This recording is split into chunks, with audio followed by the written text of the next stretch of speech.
Hey, Hi. hey. Yes. Okay. Anyway, yeah, just getting back to what I was saying, just faith and trust, and, message received. I guess if there's one thing that we wish for is that you had come to us sooner. That you had come to us and let us know what was going on. Well, unfortunately, I was suffering from a bit of cowardice. Yeah, but hindsight's always 20/20, and can't do anything about it now. But this thing It's bigger because of it. It's a bigger problem because of that, and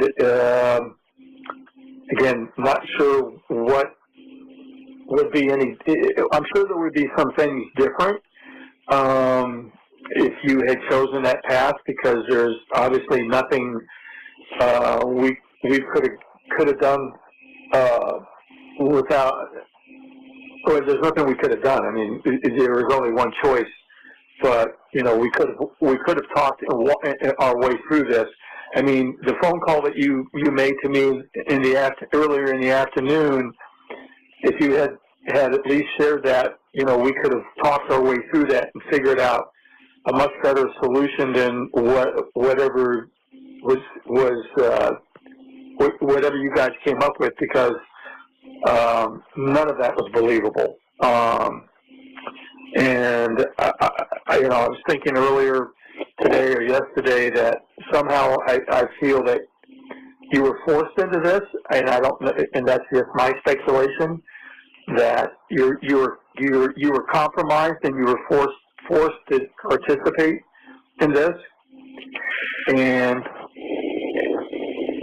as soon as you got away from the rest of them, you should have called me, and we should have and could have discussed this, and the outcome would have been a lot different than what it is right now. But I don't want to get your hopes up, and as I said, don't get carried away with any conspiracy theories, but in a way I was compromised, and, when all that stuff was happening, I was not in my right mind anymore. Yeah, well, I understand that, and that's when you probably should have just called me and said, hey, I've got a bit of a situation here. And that would have been a rational thing to do, but at that point I was no longer capable of rational actions or thoughts. Yeah, I understand. Yeah, Incapable of it. I had no control over my faculties anymore. It's like the motor was running, but there was a screaming chimpanzee behind the wheel. Yeah. I understand that. I don't understand lack of emotion. Yeah, I don't know. I mean, it wasn't like she was catatonic. She was talking in a normal voice. The only thing that showed any emotion at all was jiggling her leg, but she did that anyway. So yeah, I she was anxious because she was lying to her teeth. That's okay. Don't get your hopes up for any conspiracy theories or vast conspiracies. Just understand that anything I did was not done while being within my rational mind. I had snapped at that point. Okay. And I wish I had done the correct thing to begin with. I wish I had run downstairs and shaken her awake and called 911 and all that. And I wish you had too. I wish you had too. Maybe she could have been saved, but she was beyond that. Okay. When someone's that ice cold and just gone. She was in a different part of the house? Yeah. She wasn't with you? Well, she had gone to be with me earlier in the night, but I left her alone for quite a while I was sort of just walking around and, haunting around the house like I do. You know, sometimes I go out for walks at night, or I just sit on the couch and just fiddle around on my phone, or just, you know, I don't sleep well at night, especially when I've got to be up early and do something the next day. Yeah. And that was the case. So every time I realized anything was wrong, it was She was in a different part of the house when you found that out. She was still upstairs. Oh, she was upstairs. Okay. Yeah, I left her alone there. Oh, okay. I had gone downstairs for a while, and every time I realized anything was wrong, it was just far too late. You know, she'd been gone for a while.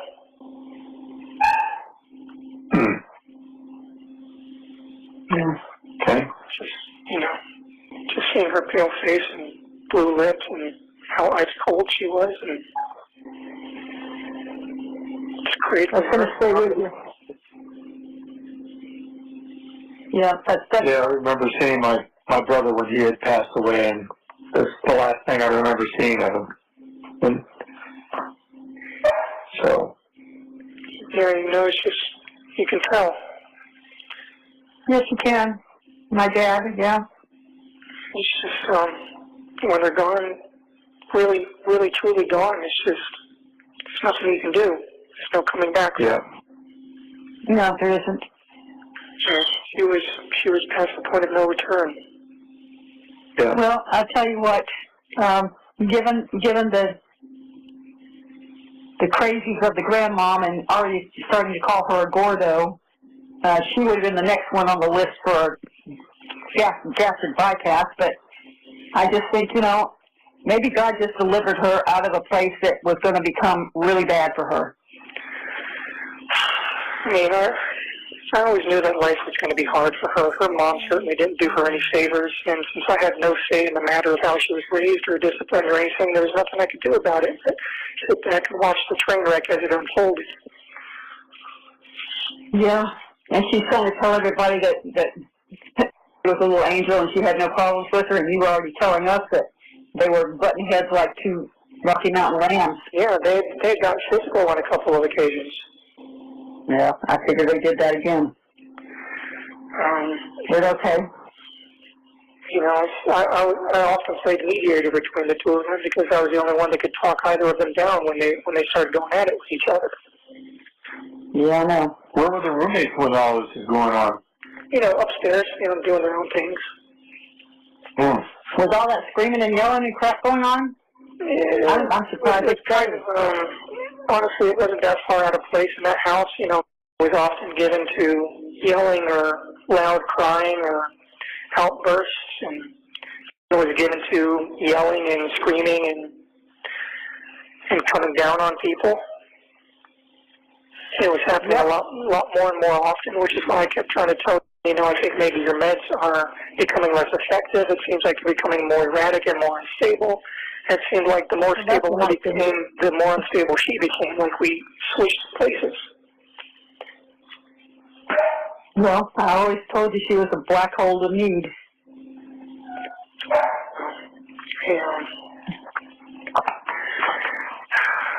Well, there's nothing to do about it now. But what I hate the worst is that she's sitting in a hospital having 3 meals a day, clean sheets, television, access to phone, reading, walking around free, taking a shower by herself, and you're sitting where you are. Yeah, I guarantee her food's probably a lot better than mine. Oh, I guarantee there's a lot of stuff that's better than yours. Well, it'll all come out in the wash. Yeah, well, hopefully. A very, very, very, very slim chance of doing anything about any of this, and I'm praying to God and asking for His help to make it possible. But well, how about giving up the chivalrous part and lay some truthisms on? What's that? I said, quit being so chivalrous and protective of. Start laying some truth bombs on her. You know, there's truth bombs there. You know, maybe none is groundbreaking or bombastic as, you know, you might hope for, but there are some truths there, some ugly truths and some not so pretty truths, but you know, I guess I reacted to everything the way I did because I wanted to shield her. I wanted to keep her from getting any blowback or anything, but you shouldn't have. You shouldn't have, because that left them only one person to lay everything on, and that was you. Yep. And, you know, I should have just done the correct thing from the get-go and let the chips fall where they may. But I couldn't stand the idea of losing them both horribly like that. And I lost them both anyway, so it was pointless.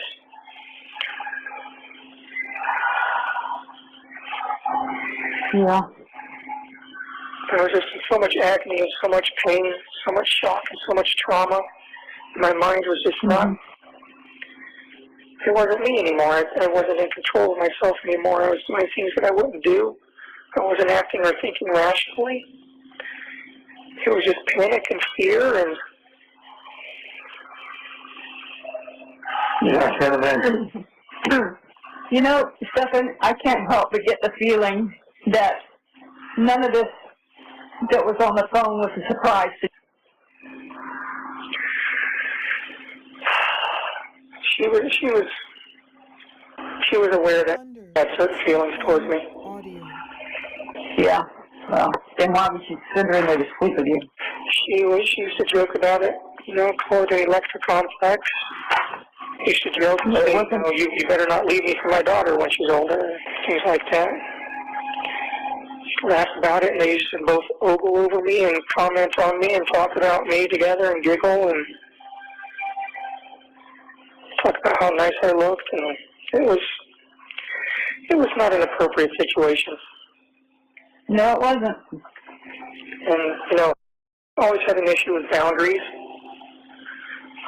She never respected any boundaries that I tried to set. You know, we got in arguments on more than one occasion about the sleeping arrangements, so I, you know, would beg her, you know, please make her go sleep in her own room, and she said, no, it's easier this way for me to wake her up when she's near me, and, you know, it's like, we didn't have any privacy, and, you know, just didn't have any space to ourselves, and she would suggest, well, maybe you should go sleep in bed instead, and it's like, you know, it's like a twin bed, and I'm, you know, 6+ feet, and no, why would I want to do that instead of sleeping in our king-size bed, you know?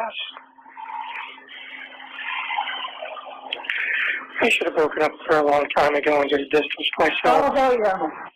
Oh, hell yeah. Sure, what occurred? Hindsight's always 20/20. Yeah, it seems to be my superpower. Useless superpower. Captain Hindsight. Well, you know, you certainly didn't appreciate it when I told you that. No, I certainly didn't. You know, typical, you know, kid trying to make their own way or have their own ideas and realizing only too late, you know, how valuable their parents' advice really was. Yep. Well, this is a shit show that rivals a pigsty. Yeah,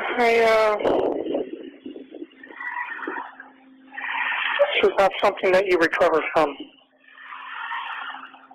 None of us will ever recover from this. Ever. 1 minute remaining.